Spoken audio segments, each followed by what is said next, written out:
নমস্কাৰ আৰু সুপ্ৰভাত সকলোকে।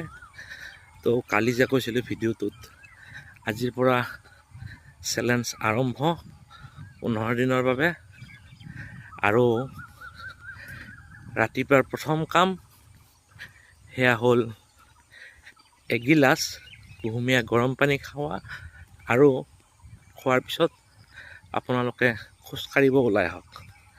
আৰু প্ৰায় 5 কিলোমিটাৰ দেই, 5 কিলোমিটাৰ বেগাই খোজকাঢ়ক।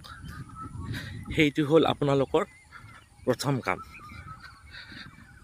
আৰু এতিয়া মই আছোঁ আজি বাক্সা জিলাত, বৰ্তমান বৰমাৰ ফালে।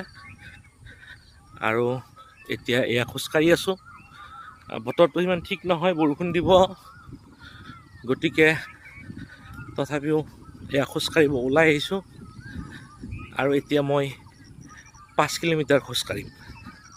অকণমান দেৰি হ'ল, 5 বজাত আহোঁ, কিন্তু তথাপিও খোজকাঢ়িম। গতিকে আপোনালোকে খোজকাঢ়ক। এইটো হ'ল চেলেঞ্জৰ প্ৰথম কাম। ধন্যবাদ। জয় হিন্দ, জয় আই অসম।